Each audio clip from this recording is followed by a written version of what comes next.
So speaking of comedy coming from pain, your methodology speaks to that, right? With it being sadness, this Of course. idea of sales being dope, and you should never ever stop selling. So, Never. what is it about sales that makes it so dope? Honestly, God, it isn't necessarily the act of selling that is so dope. It is that the skill of selling is probably the most important skill there is, period, on earth, across any job you'll ever do. Now, there is also nothing quite like closing a deal. It's the equivalent of hitting a home run in business. Like I can't think of another equivalent in another role that would be the same, that would take the same kind of mental agony that would and result in something that is so also extrinsically motivating, like making a bunch of money.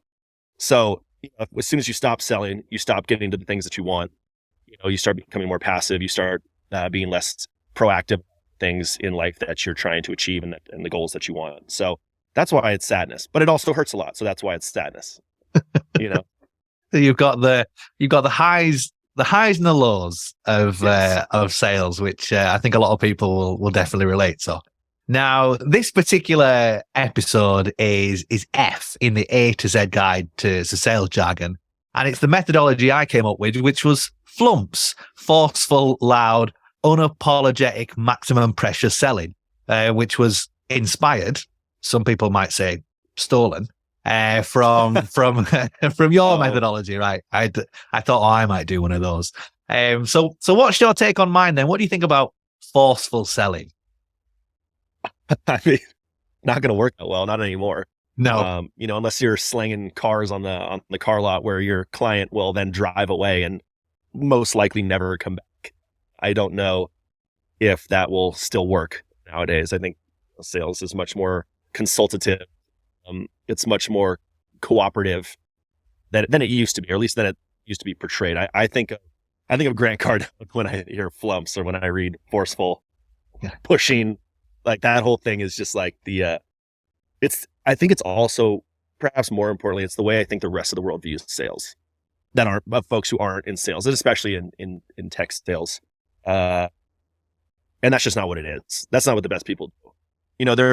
It's not to say that no one ever applies pressure, but it's not quite like, it's not cheesy, like forceful, like, come on, like, you gotta do it. Like, look, Johnny, I'm cutting you a deal here, man. Like, no, that's not how it works anymore. There are ways you can apply pressure, but it's never quite like that. It's much more nuanced.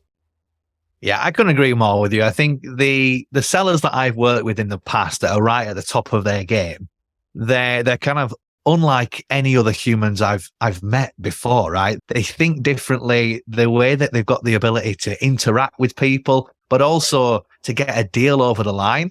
It's so impressive. And I think that, yeah, I'd agree with you, right? Sales has changed massively. And there are skills that you need in the modern world of selling that maybe you didn't need 5, 10, 15 years ago.